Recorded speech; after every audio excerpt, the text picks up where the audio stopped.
दोस्तों, आज मैं करूंगा आपके सामने अपना पोर्टफोलियो रिव्यू। जबकि आम तौर पे आदमी दूसरा का पोर्टफोलियो रिव्यू करता है कि कोई बोलता है कि भाई मेरा पोर्टफोलियो रिव्यू कर दो। लेकिन मैं आज आपके सामने अपना पोर्टफोलियो रिव्यू क्यों कर रहा हूं, ये एक रीजन है। मैंने एक वीडियो बनाया था कि भाई एक कोई भी हो, जब नया आदमी इन्वेस्ट करना शुरू करता है तो बहुत सारी गलतियां कर देता है। हमने भी की। ठीक है। तो उस एक्सपीरियंस को आपके साथ शेयर करना हमारा फर्ज बनता है, क्योंकि हम वीडियो बनाते हैं कि भाई अगर आप शुरू कर रहे हैं तो आप ये मिस्टेक मत करना। तो उस वीडियो में कुछ बुद्धिजीवी भाई साहब ने कमेंट किया था कि यार तुमने खुद कभी एसआईपी नहीं की, तुमने खुद कभी इन्वेस्ट नहीं किया और हमको सिखा रहा, हमको बोल रहा कि ऐसा मत करो वैसा मत करो।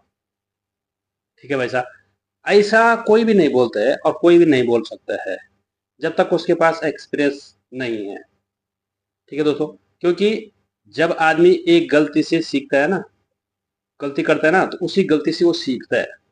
तो इसलिए अगर हम आपके साथ अपना एक्सपीरियंस शेयर करेंगे तो जो गलती हमने की तो वो गलती आप ना करें, आप अपना पैसा उतना लॉस में ना जाए, आपका नुकसान ना हो, इसलिए करके।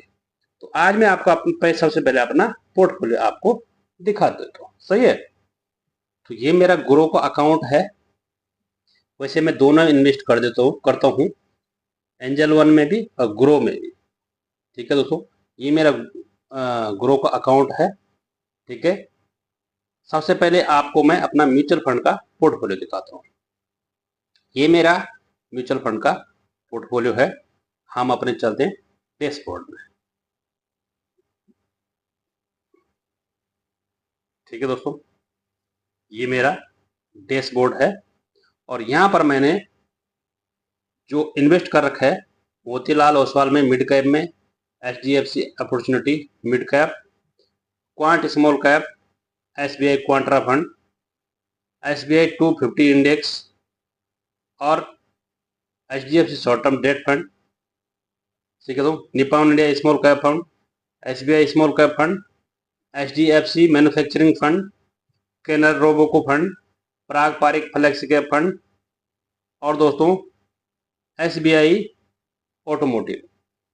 और भी मैंने बहुत सारे फंड ले रखे थे। ठीक है दोस्तों, PSU फंड ले रखे थे और बहुत कुछ फंड ले रखे थे जो जिसमें मैंने मिस्टेक किया। कि वैसे जो मैं बताया था ना आपको कि भाई आपने बहुत सारे फंड जो को लोग बताते हैं कि ये भी लो वो भी लो, तो शुरू शुरू में आदमी सब में डाला कि ज्यादा रिटर्न बनेगा करके। ठीक है दोस्तों, तो ये मेरे पास इतने ज्यादा फंड इसलिए है क्योंकि मैंने इसलिए रखा हुआ है कि यार कुछ फंड में मुझे कभी भी इमरजेंसी पड़ सकती है। कुछ फंड में 5 साल के बाद निकाल सकता हूँ, कुछ फंड 3 साल के बाद निकाल सकता हूँ, तो कुछ फंड 1 साल के बाद, तो कुछ फंड 6 महीने के बाद। इसलिए करके मैंने हर कैटेगरी में इन्वेस्ट कर रखा है। भले ही अगर आपको अगर ट्रैक करने में मुश्किल है तो सिर्फ 2 4 5 फंड ही रखना सही है। लेकिन अगर आप ट्रैक नहीं कर सकते हैं, ट्रैक कर सकते हैं, तो आपको अपने गोल के मुताबिक आपको अपना फंड को रखने चाहिए।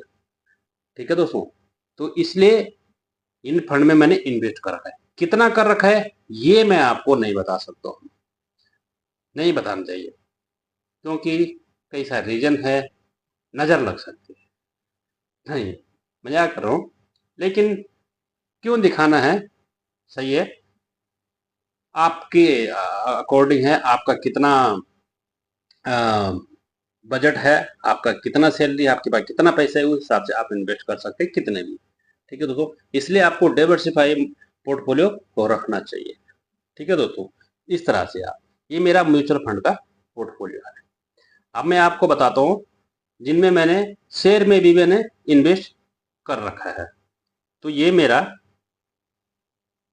थोड़ा नेट भी कम स्लो चल रहा, तो ये मेरा शेयर का पोर्टफोलियो है, जो कि शेयर में अभी काफ़ी नुकसान चल रहा है क्योंकि मार्केट बहुत डाउन था।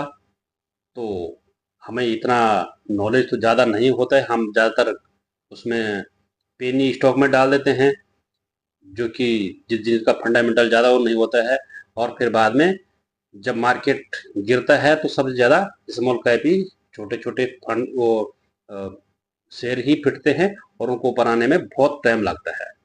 तो इसलिए दोस्तों मैं आपको बताया था कि भाई आप जो गलती हमने किया आप मत किया करो, क्योंकि हमें तो मुश्किल नहीं है।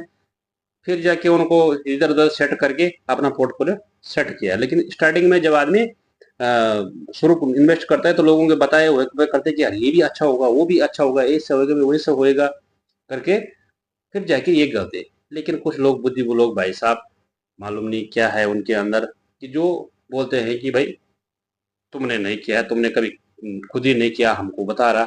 अरे भाई हमें जो भी नॉलेज है वो बता रहे ना, आपको तो बता रहे जो भी नॉलेज है, जो जो हमने गलती की उस बात को आपको बताया था।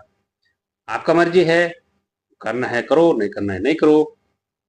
लेकिन जो हम अपने एक्सपीरियंस के मुताबिक आपको बताया, वो हम अपना नॉलेज आपके साथ शेयर कर रहे हैं। बाकी as you like, if you want invest you do it, otherwise as you like. Okay, thank you.